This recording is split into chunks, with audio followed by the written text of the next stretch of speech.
that we were involved with to make sure that that carries through so that it doesn't end up another duty. Okay, and follow-up that is traditionally it's been the commission through through NDOW that has made designations for all kinds of species of animals in the past, and this comes up with a whole nother classification.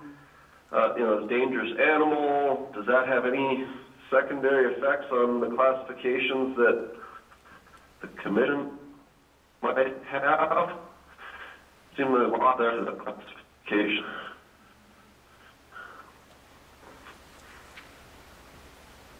I mean, it's going to hurt our, the way the department classifies things, the commission that classifies things. Commissioner Rain, Rob Bonamici is at the podium to answer. Okay. For the record, Rob Bonamici, Chief Game Warden. To answer this question first, we did get some exclusions. For example, you look at mountain lion, it'll say mountain lions that have been bred in captivity and hybrids thereof.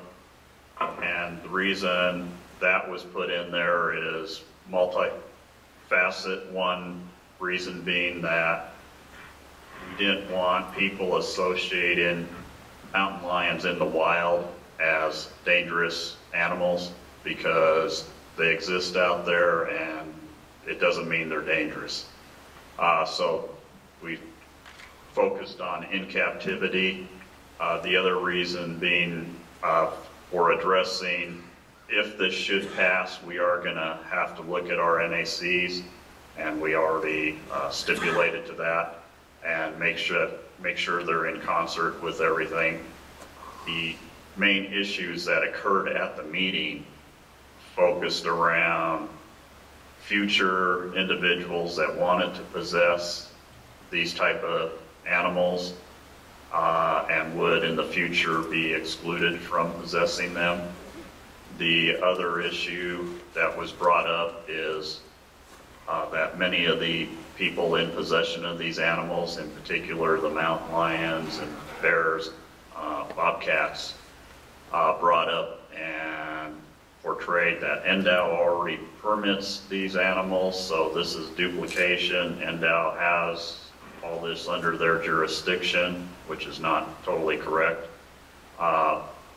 And there was I would say, an attempt to have NDOW enforce this. And I made it very clear that we do not have the personnel to enforce it. We don't have the ability to be the first responders. We don't have enough game wardens around the state to have them able to be within a 10-15 minute response to escape lion in Las Vegas, for example, or Reno, or what have you. So the sheriff's offices or city police departments are normally the first response on these. Thank you. Commissioner Drew. Just a follow-up question to that. It does have gray wolf listed without the bred in captivity provision. Is that potentially problematic down the road? Yeah, the gray wolf is going to be potentially problematic because there are so many already in captivity in the state. As the commission will recall, a few years back, gray wolf was in captivity, was a item of discussion at the commission meetings, and somewhat problematic. How to track all these animals. The big concern at that time was if one escaped, then what happens? And under those conditions, we made it very clear if one escapes and we run across it, if we can't tranquilize it, it'll be shot. So that's how, and there are provisions for that in NAC right now. Mr. Chairman? Yes. Turn the scene, put it all the way, and then start. Turn the flip. You don't want to. Commissioner Lane. Mr. Chairman, I'm wondering, since this bill, I mean, there's been a lot of discussion going on in the media in Southern Nevada, and it just seems to me that I would support the committee's recommendation that the commission support in principle.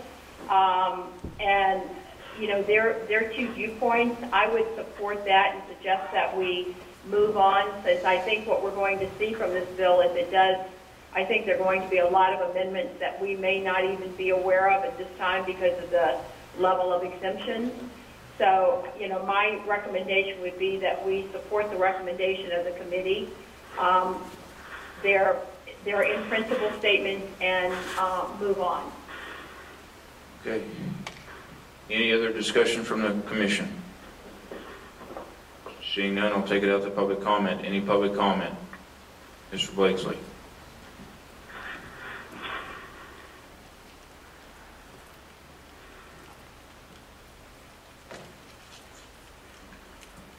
Mr. Chairman, members of the committee, Joel Blakesley for the record.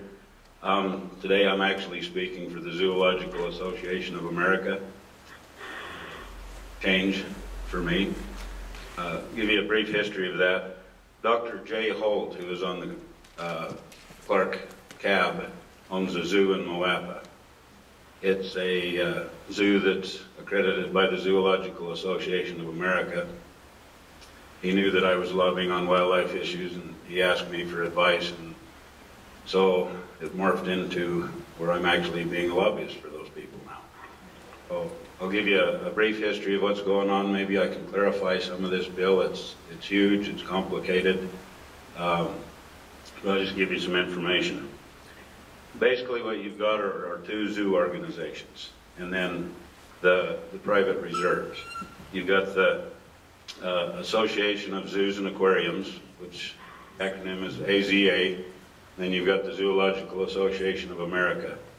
The AZA is primarily like municipal zoos and government-run zoos. The ZAA is a combination of municipal zoos and private organizations.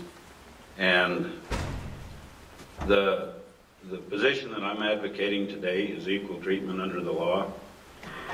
In this bill, the AZA is exempt, and the ZAA is not. ZAA is already listed in NRS. This is something that's going on in other states. It's not something that's limited to Nevada. Every state where this has come up, ZAA and AZA have been granted equal treatment under the law. They both have standards that exceed VA federal requirements. And right now there are negotiations going on between the Humane Society of the United States and the ZAA. We're supposed to have something this afternoon.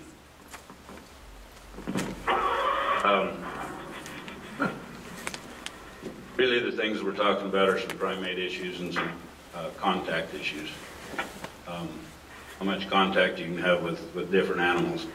I think a lot of this stuff could be boiled down to Class 1 animals, Class 2 animals, and Class 3 animals, which the zoo organizations have the species listed under that. Class 1 are obviously the more dangerous ones, the number 2 are less dangerous, and the 3 are the most benign. So I'll just wrap that up. If you guys have got any questions, I'll attempt to answer them. I've been involved in this for about a week and a half, so I can do what I can. But I would say not to recommend this as written. Wait and see what the amendments say. Any questions of Joel? And do we have any further public comment? I'll bring it back to the commission.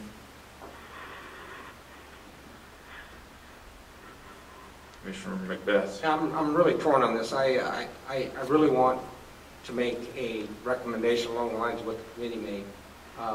But Jay Holt was the individual I was actually speaking about, and so I'm thrilled that he got somebody to come up and get the comments. I wasn't able to get a hold of him, and but I would maybe offer just one additional amendment, and that is that the ZAA be added as an exempt. That we we would endorse that. I think we need to support this in general, as I guess my main comment. Commissioner Drew. I just had one question for Rob, if he's here. Did he sneak out? Yeah. You want me to go get him? I still have a little bit of a concern with the gray wolf, just that it's not offered the same exemption as the mountain lion, and I'm not sure if I was completely satisfied that that's not going to be an issue in the future. So I just want to clarify that before we have a motion.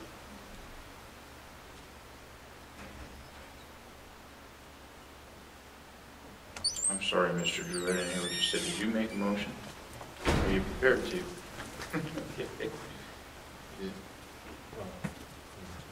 The question I had for Chief Bonamici as he walks up is, if we take any sort of position on this bill, do we need to look at the gray wolf and consider adding the language that makes it similar to the mountain lion in terms of those that have been captivity, including hybrids, or are we comfortable that this isn't going to conflict with any future designations? For the record, Rob Bonamici, Chief Game Warden, I think it would be cleaner to be consistent and insert in captivity.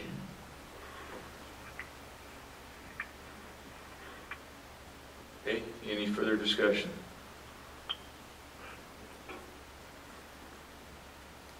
Seeing none.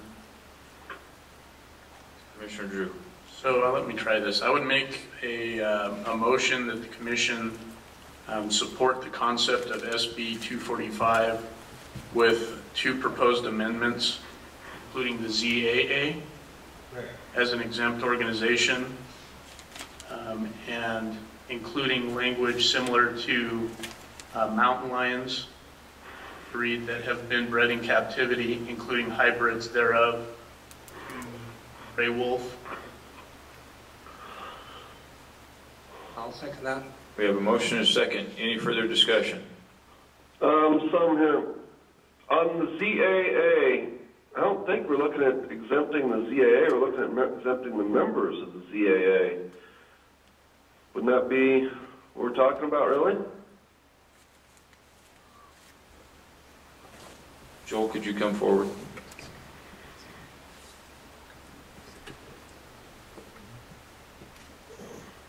For the record, Joe Blakeslee, ZAA.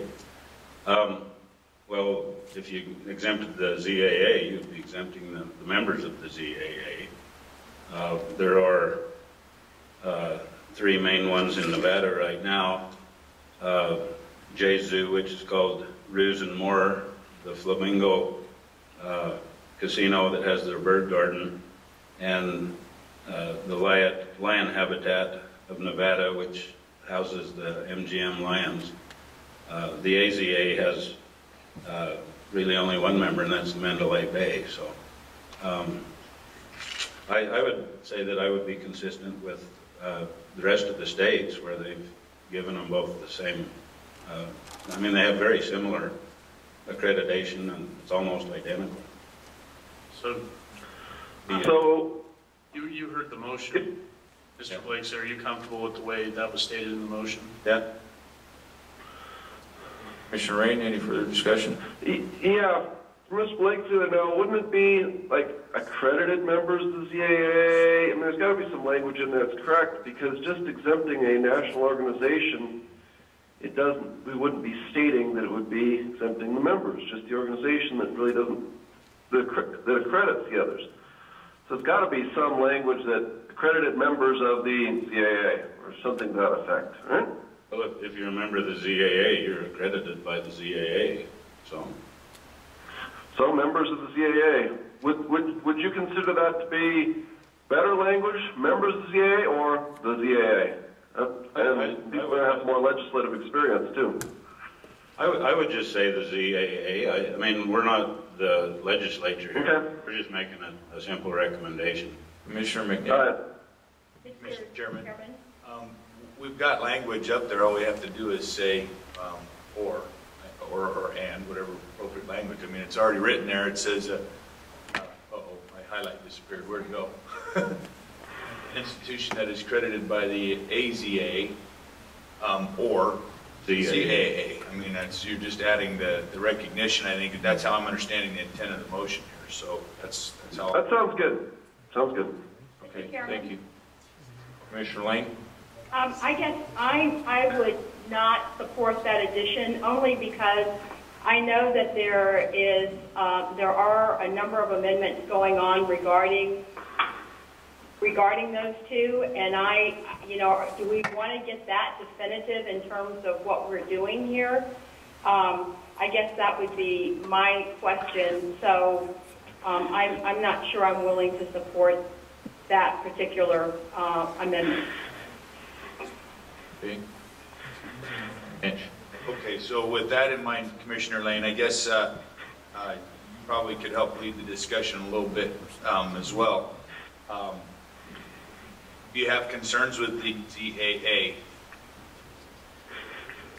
My concern is that I know that there were other discussions ongoing in terms of some of the amendments and some of the exemptions, and I'm just not sure that, does the commission want to get into that at this point? I understand that Mr. Blakesley would like to see the commission do that since he represents them. I'm just questioning whether we should be doing that at this point in time since we haven't seen, I think this thing is really up in the air right now. That's my concern, and we haven't seen any of the amendments.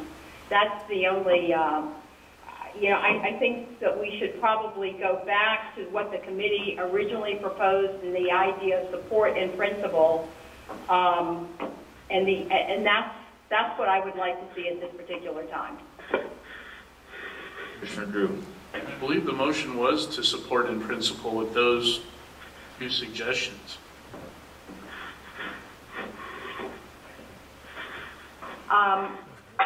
Commissioner Drew, then I would not support the motion with ZAA only because I don't feel comfortable at this time in voting on that. I'd like me to address what's being talked about as far as amendments. Please, if it gets us through this. Okay. Basically, it's a amendment for the ZAA with a couple of exceptions. It has to do with primates. They want the AZA to be exempt on all primates. You don't want the ZAA to be exempt on certain primates. That would impact Jay Holt's zoo quite a bit because he has capuchin monkeys, which he educates children with, and they actually handle the animals. Now, the handling is an issue, and there are standards on which animals can be handled. There are poundage requirements, there are class 1 animals, class 2 animals, that type of thing. My advocacy here would be, why would AZA be any more, why should they be exempted and not ZAA? I don't see that there's any good reason for that. Hopefully we can work through that by next week. We've been waiting for those amendments for a week. We're told we would have them this afternoon. But the concept is why should there be any exclusions for one zoo organization? Commissioner McNinch. So Commissioner Lane, I guess this is a pretty different discussion from the ones we've normally had. So if you had an amendment that came back at some point in the future that basically added ZAA or gave equal treatment in the statute to the ZAA, would you be opposed to that? Well, my question is, it seems to me that the only reason the commission is getting involved in this discussion is because we have a CAB member who is directly involved in this particular issue. In fact, I mean, that's what I'm hearing. Otherwise, I'm not sure why the commission would get involved in this particular discussion about the accrediting agencies. That's my only comment. Okay, Commissioner Drew? And just to address that and Commissioner Lane's comment and concern, when we discussed this at the committee level, it was brought to us by the department primarily from the enforcement standpoint. The discussion about the ZAA didn't really even occur at the committee meeting, other than Commissioner Macbeth had said that someone had expressed a concern to him, but I mean, we didn't have any discussions regarding the ZAA or other discussion. All right. So just to point out the genesis of this, we're looking at this because it affected the department in an enforcement capacity, not everything else has kind of been brought to our attention, I think, today. Well, and Commissioner Drew, I guess that's my view on this, is let's stick with enforcement. That's something that we can agree with in principle. I guess that would be my only point in this discussion. Commissioner McNinch? Okay, so now I'm feeling like I'm actually getting somewhere with my decision process. So with that in mind, where did Rob go? How does enforcement play into concept of introducing ZAA into the equation?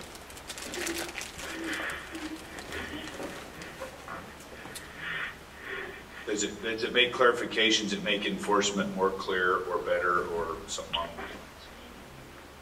For the record, Rob Bonamici, Chief Game Warden, introducing ZAA into it really doesn't affect us one way or the other as far as enforcement. And again, the counties will be the ones primarily charged with the enforcement of this statute.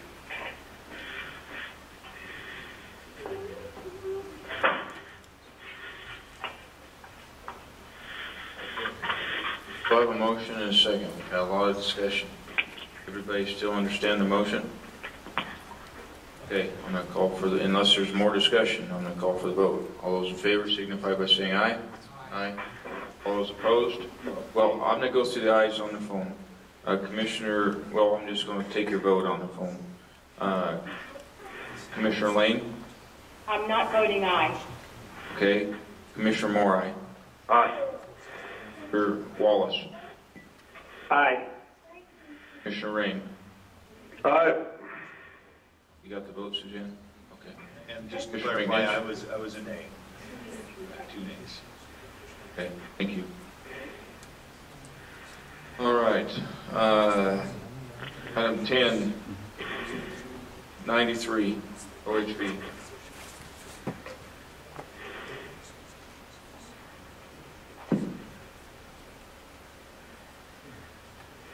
Bear with me while I find this bill here.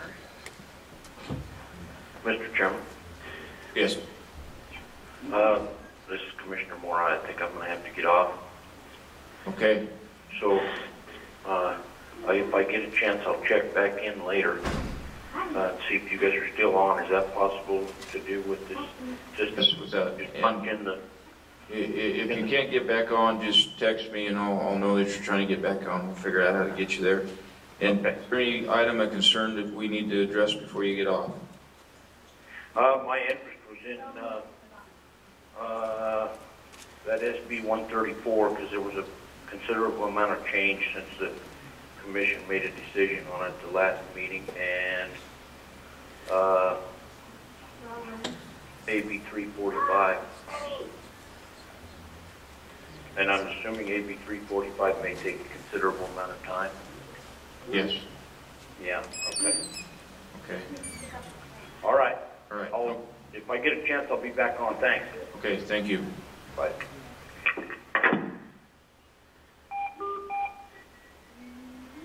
Okay, Kim Jolly for the record. AB 293 is one of 3 OHV registration bills that modifies the existing off-highway vehicle registration statute.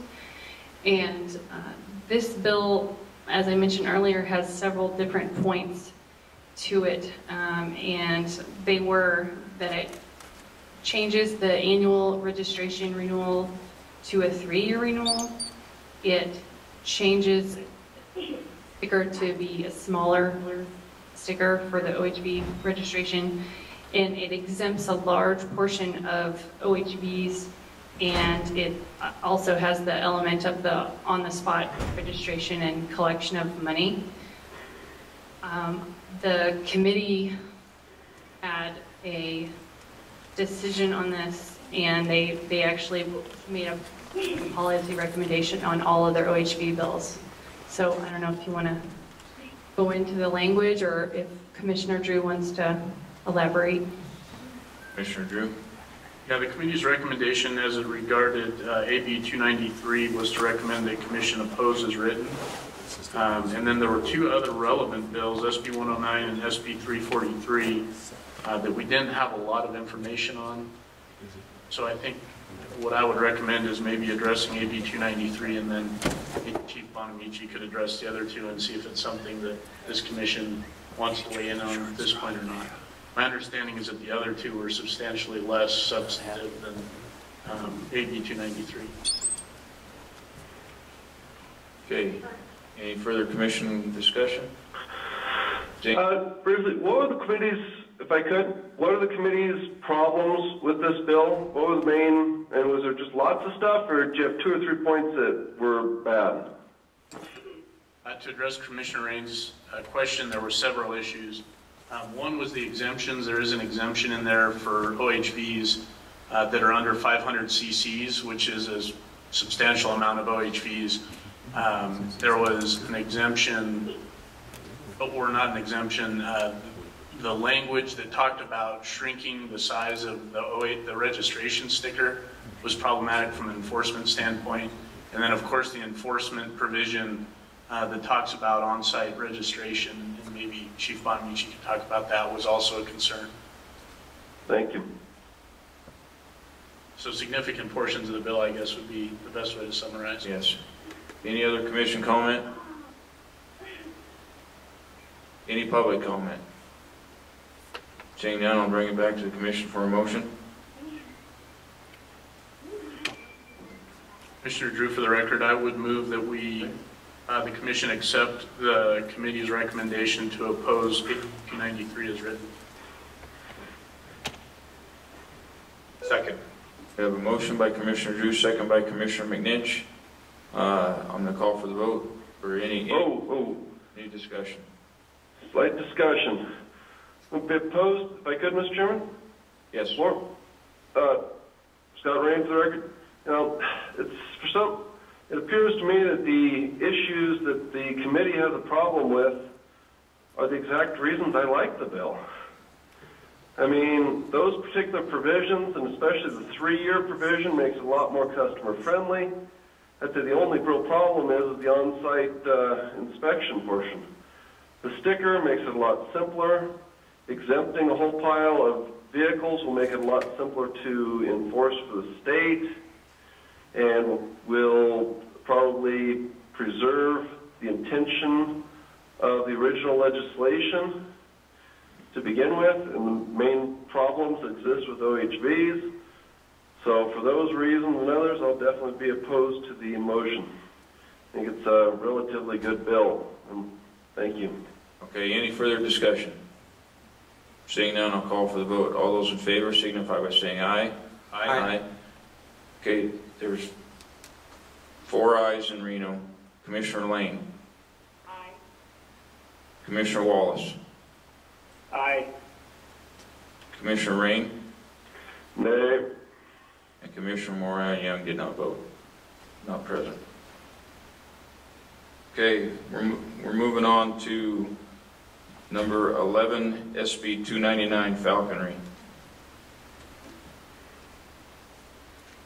And without going into too much, Kim, let's just go straight to Jeremy and let's see if we can get this thing off center. Did we want to talk at all about the other 2 HV bills, just briefly, so we're aware of them? We can. Go ahead. That would be a question for Chief Bonamici, maybe just a quick update, or Tim, as to what SB 109 or SB 343. SB 109 was heard this morning, and they didn't take any action. What was the other one? SB 343, I can tell you, has more to do with dealers and that element of it. I'm not sure what the action is, but I can try to look it up right now. While Kim's looking that up, Chief Bonamici, are there concerns enforcement-wise on either of these two that we need to be aware of? I'm seeing a head shake no. So I'm willing to skip those two at this point. Okay. Go to SB 299. You want to give us an update of where we are, and maybe we can get this thing going? Yeah, again, for the record, Commissioner Drew, SB 299 was in regards to falconry. We did talk to the bill sponsor, Senator Settlemeyer, on this.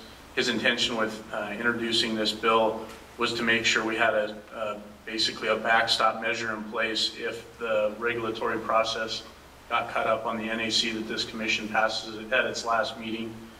My understanding is that the NAC was adopted today by the legislative subcommittee or subcommission, or however the wording works. But my understanding is the formal NAC has been adopted and there should be no need for this bill.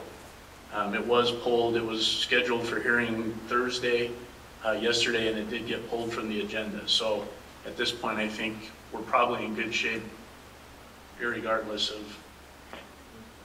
And my comment is, with this bill being pulled, do we even have to discuss it any further? And Commissioner Rain, you were the one that requested we talk about it again. The only point I want to make is looking at this bill, it looks like this is one of the rare exceptions in which the legislature has actually come up with a better solution than the department. It's much more brief. It covers everything necessary. I wish that what the department had come up with looked a whole lot more like this bill, however, in NAC rather than NRS. That, you know, whoever wrote this should have written ours, because it's a lot easier to understand. It completes everything that was necessary that the commission needed to get done, and yet it doesn't do it in an absurd number of pages. And that for that reason, this should supersede the inferior NAC that we went past the other day. Thank you. Thank you. Just to address that and give everyone a real-time update, I do have a note in my email box from the bill sponsor that says all done, all good. So my recommendation would be to move to the next bill. Let's move on to, unless there's any further discussion. Any public comment? Dr. Molly, you're good. Okay. We've done item 12. Let's move on to 14, AB 345. The committee took action on the mock-up actually that was presented by Assemblyman Bob Zine to AB 345, and it's a very significant mock-up. I'm not sure if there it is. And we did hear that there might be more amendments. I'm not sure if those have come out or not, but I don't have them. But the committee had some specific recommendations of how to amend this further. Commissioner Drew? Yeah, so let's see how I want to approach this one. The committee's recommendation on AB 345 was to recommend that the commission support the mock-up version. So that's the version that looks like a Christmas tree that's up on the screen. The original bill essentially would have taken the $3 predator fee, mandated a $20,000 to $100,000 study to evaluate predator control projects, and then all other money would have to have been used for sage grouse habitat improvements. The mock-up essentially restored much of the project or the statute as initially written, with some substantial additions in terms of some better definition, I guess you will, in terms of related to the term guidance that we struggled with in the last meeting. And essentially what it is requiring at this point is that the commission develop a policy that identify a series of items. And this, I think, came out of a discussion I had with one of the primary bill sponsors that indicated what the commission was doing in terms of updating its policy to address this issue. So that's where it's at this point. The committee did have a couple other recommendations, and these came from Commissioner Macbeth, and maybe he could better describe them. But one was to add qualifying phrase in Section 2, Sub 1A, to add a qualifying phrase for the benefit of wildlife. In Section 2, Sub 1B, the question was, does that provision allow the commission to authorize projects related to habitat? And then Section 3C, it talks about any project has to have a population estimate, that we'd have to set forth a policy that requires a population estimate of predators before a project can be carried out. And the recommendation was to say, or population density. Question, Mr. Chairman. This mock-up version, I have a copy of the original bill. Did that get sent out in support material? I'm trying to find that, and I can't find this mock-up version that's being referred to. AB 345 and the mock-up were online. As soon as we got them, we put them online, but we did have some website transfer problems with the new website. So it is on our website, though. Okay, the mock-up is there. Okay. Under support material? It's under the legislative committee. There's a list of all of the support material. Okay, I'll go look for it there because I was trying to follow this mock-up, and it's...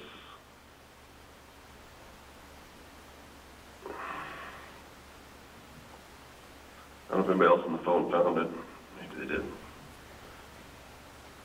I found it, no problem, Scott. It's just a little different place on the new website than where the items used to be. It's under the committee stuff, huh? Yes. Okay, I'll be there shortly. Okay. Anybody else have anything while we're waiting? Any public comment on this while we're waiting for Dr. Moldy?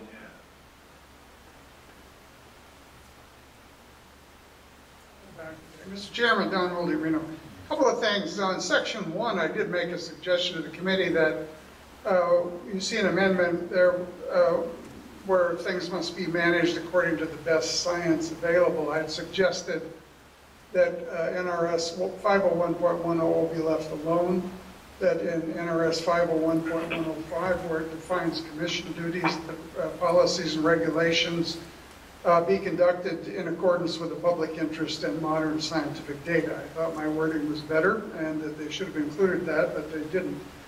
Beyond that, although I've not reviewed the extensive amendment with any detail, I got the impression that what Bill is doing is essentially what the department has already started to do. And I refer to the 2013 Predator plan that I've only thumbed through and haven't read. But it looks to me like the department is already moving in this direction, which is basically to create an understandable framework for why we're spending money killing predators, what's to be accomplished, and what was the result when we were done. That has been grossly missing from previous reports and things over the years. This would take us to a more sensible direction where somebody could sit down and say, what was the cost of this? Why did you do it? What happened? What was the result? Clearly something that's useful not only for the department, but for the public and anybody who's interested. So I support this idea. Thank you. Hey, Commissioner Rain, did you find it? Do you have any comment? I found it. Yeah, it's a little different spot. Thanks. Okay. Any other public comment? Seeing none. Drew? I don't know if Commissioner Macbeth, as chair of the committee, has any comments, but one of the things that we did note as a committee was to check with the DAGs and see if the language, I believe that's on the screen, page 2, paragraph B, if that allows for use of that account for habitat projects. Am I phrasing that right, Commissioner Macbeth? Even as a question, yes. And I believe the same question was probably posed at your committee. Yes, I mean, there is some new language there, but. Yeah. We posed the question to the DAG, and that was based on the original, the existing statute, and the response was is that it does appear that we can do predator projects, habitat projects. We've got a DAG sitting here, but I actually had most of my discussions with DAG Newton. But if you want to weigh in on that. Mr. Chairman, I'm here as well. This is David Newton, I'm sorry. Oh, okay. If DAG Newton, we've with all due respect, if DAG Newton is on the phone, then maybe he can address that specifically, because we did have that specific discussion with him. Yeah, this is, like I said, for the record, this is David Newton. We did have that discussion regarding the language that exists in the current statute, and I believe it would allow you to use funds generated by the $3 fee for habitat-related projects. I have not seen the mock-up. It's not yet available